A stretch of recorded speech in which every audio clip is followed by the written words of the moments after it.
कभी कभी हम कहीं ऐसी जगह पे घूमने चल जाते हैं जहाँ पे घूमने जाना ऐसे तो हम बहुत ही मजाक मस्ती में जाते हैं, लेकिन ज़िंदगी की एक बहुत बड़ी गलती बन जाती है और इसकी वजह से हमें बहुत कुछ भुगतना पड़ता है। हाय दोस्तों, ये कहानी है रेशमा की। उसने मुझे ये कहानी इंस्टाग्राम पे भेजा था, वो भी रांची की ही है। और ये कहानी रांची के एक बहुत ही फेमस फॉल जिसका नाम है दसम वाटरफॉल। अगर आप रांची के हो या फिर अगर आप सर्च करोगे तो दसम वाटरफॉल के बारे में आ जाएगी, जो एक सच्ची घटना है। चलिए मैं आपको बताती हूँ कि किस तरह से रेशमा उस मतलब क्या कहते हैं छलावा के संपर्क में आई और वो छलावा उसे इस तरह से अपने पीछे पागल कर दिया कि रेशमा अपने घर परिवार सबको भूल गई।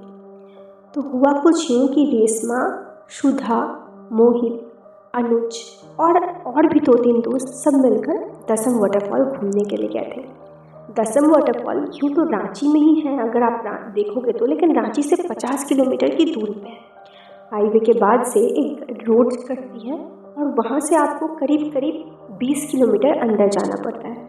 और दसम वाटरफॉल 2 तरफ से बटा हुआ है। इधर के रास्ते से आप उधर जा सकते हो, पत्थर वगैरह और फिर फॉल, और एक जगह है जहाँ पे सिर्फ फॉल है और फॉल से आप पत्थर वगैरह की तरफ आ सकते हो। और जो पत्थर वगैरह है वो इस साइड आप आगे जाओगे तो बहुत खाली खाली रहता है कि वहाँ पे ज़्यादा लोग नहीं रहते हैं। तो रेशमा लोग क्या हुआ था कि वो अपने दोस्तों के साथ वाटरफॉल गई थी। वो रांची में अभी 2 साल पहले ही आई थी और उसे कभी पहले वाटरफॉल जाने का मौका नहीं मिला था। ये पहली दफ़ा था जब वो वाटरफॉल गई थी। वो लोग एक संडे को वाटरफॉल गए थे और वहाँ पर जाते जाते उनके दोपहर का 2 बज गया। और क्योंकि दसम वाटरफॉल रांची के बहुत पास है तो अक्सर वहाँ भीड़ होता है, तो इसीलिए वो लोग पहले वाटरफॉल के पास गए। पहले जो झरना के सामने रेशमा देखी, बहुत अच्छा लगा। पहली बार वो किसी झरना के पास आई थी। और उसके बाद थोड़ा आगे गई और पत्थर पत्थर में वो उसे ये सब बहुत अच्छा लग रहा था। उसे फ़ोटोज़ लेना बहुत पसंद था, लेकिन हर तरफ लोग थे तो वो सोच रही थी कि थोड़ा शांत जगह पे जाके फ़ोटोज़ ले।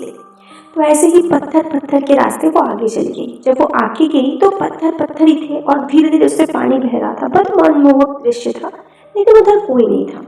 उसे अनुज, उसका दोस्त जो रांची का ही था और पहले भी वाटरफॉल आया था, उसे कहा कि रेशमा उधर मत जाओ, पता नहीं क्यों उधर कोई नहीं जाता। लेकिन रेशमा इन सब बातों को उतना सीरियस नहीं लेती अनुज के बात को, क्योंकि पहली बात तो ये कि उसे बहुत ही ज़्यादा अच्छा लग रहा था वाटरफॉल और उधर बहुत खाली था तो वो फ़ोटोज़ वीडियोज़ बना सकती थी। अब शुरू होता है छलावा की कहानी। क्या होता है ना कि वो जब थोड़ा सा आगे जाती है उसे ऐसा दिखता है कि आगे बहुत सुंदर जगह है और वहाँ पे तितलियाँ उड़ रही है। तितलियाँ उसे साफ दिखता है, तो वो उस तितलियों को देखकर उधर जाती है और धीरे धीरे अपने सब दोस्तों को छोड़ देती है और रेशमा अकेली इधर जाती है। वहाँ आगे और तितलियाँ, और वो इस तरह से बहुत आगे चली जाती है। पत्थरों के पास, पानी के पास उसे तितलियाँ दिख रहे थे और जैसे ही वो वहाँ जाती है उसके पैर के नीचे कुछ आता है। वो देखती है तो वहाँ पे एक नींबू रखा हुआ था। उसका पैर नींबू में पड़ा था। अब नींबू बहुत पुराना था या सड़ गया था, वो दब गया और उसके बाद से ना उसका शरीर भारी भारी लगने लगता है। उसे ऐसा लगता है कि उसे कोई देख रहा है। वो पीछे देखती है तो उसकी कोई दोस्त नहीं थी। उसे लगा पहले कि उसकी दोस्त ही उसे देख रही थी, लेकिन फाइनली वो समझ चुकी थी कि कोई दोस्त उसकी थी नहीं। तो उसका शरीर बहुत भारी भारी लग रहा था। उसे ऐसा लगा कि कोई उसे चिल्ला रहा है, रेशमा रेशमा करके। उसे ऐसा ही लगने लगता है थोड़ा आगे जाके कि कोई उसे चिल्ला रहा है, रेशमा रेशमा करके। वो थोड़ा और आगे जाती है तो उसे और आगे लगता है कि कोई चिल्ला रहा है। और ये सब करते करते शाम के 5 बज गए थे और अंधेरा होने लगा था। मानो वो अपने दोस्तों से बिछड़ चुकी थी और उसे काफी डर लग रहा था। और हाँ, उसका बॉडी बहुत ही भारी लग रहा था। तो वो पीछे मुड़ती है और आ जाती है। आते वक्त फिर से ऐसा लगता है कि उसका पैर के नीचे कुछ गया, लेकिन इस बार उसके पैर के नीचे कुछ नहीं था। वो थोड़ी डर जाती है और तुरंत अपने दोस्तों के पास ढूंढते ढूंढते जाती है। उसके दोस्त पहले से परेशान थे और उसे ढूंढ रहे थे कि रेशमा गई कहाँ। वो अपने दोस्तों को बताती है वो थोड़ा आगे चली गई थी, लेकिन अब उसका शरीर भारी भारी लग रहा था, जैसे उसके कंधे पे कोई चढ़ा हुआ है। उसका कंधा काफी ज्यादा भारी लग रहा था। शाम के 5 बज चुके थे। दसम फल लगभग बंद ही हो रहा था। वो लोग बहुत दूर आ गए थे, तो वो लोग जाते हैं और वहां से फॉल से निकल जाते हैं। जब वो लोग गाड़ी पे बैठ के जा रहे थे उसे ऐसा लग रहा था उसका पीठ में कोई हाथ दिया हुआ। वो बार बार अपने पीठ से हाथ हटाने का कोशिश कर रही थी। उसे ऐसा लग रहा था कि दोस्त लोग ही दे रहे हैं, लेकिन कोई हाथ नहीं दे रहा। तभी वो लोग एक जो ढाबा होता है, ढाबा पे रुकते हैं। शाम के 6 बज रहा था। वो ढाबा पे ये सारी कहानियाँ अपने दोस्तों को बता रही थी, अनुज को और भी दोस्तों को। अनुज थोड़ा डर जाता है, लेकिन दूसरे दोस्त उतना नहीं डरते। वो लोग अभी कॉलेज में थे। तभी ढाबा का एक जो वहाँ पे काम करने वाला आदमी था, वो कहता है कि ऐसा जब छलावा आपके पीछे पड़ जाए तो होता है। इसके बाद से अनुज थोड़ा और डर जाता है, लेकिन उसकी दोस्त सुधा उसे कहती है, अरे डरने का कुछ बात नहीं है, तू भी क्या डर रही है। रेशमा घर आती है, मतलब हॉस्टल के रूम पे। हॉस्टल के रूम पे आने के बाद भी उसे ऐसा लगता है कि उसे कोई तो देख रहा है, जबकि वो अपने रूम पे अकेले रहती थी। दूसरे रूम पे लोग रहते थे।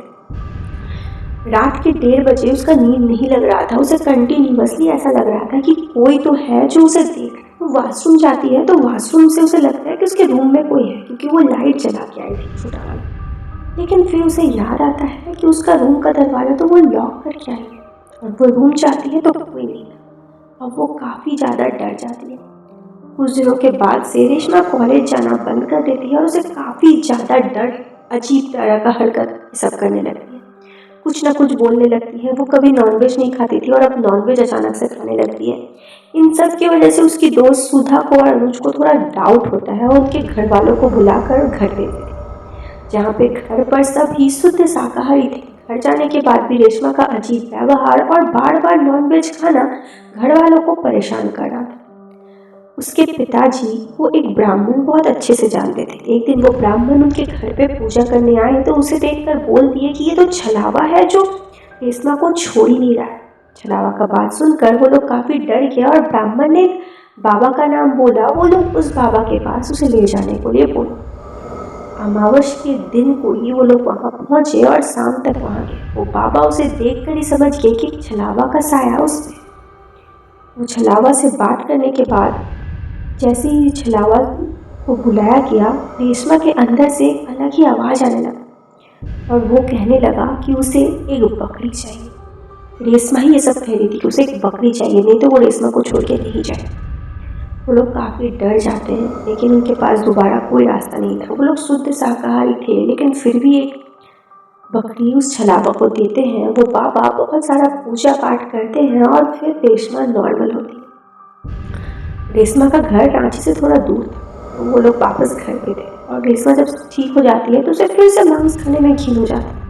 लेकिन अब वो समझ चुकी थी कि छलावा या फिर ये सब भी कुछ होता है, और ये सब जगह जाने से पहले वो 1000 बार सोचती है, क्योंकि अक्सर जब ऐसी जगहों पर हम जाते हैं जहाँ सुनसान है, कोई नहीं है, तो शायद वहाँ इंसान नहीं लेकिन कोई और होता है, और अगर हम उनके रास्ते पे आ जाएं तो ना चाहते हुए भी उनसे टकराना हमारे लिए बहुत बड़ी गलती हो सकती है।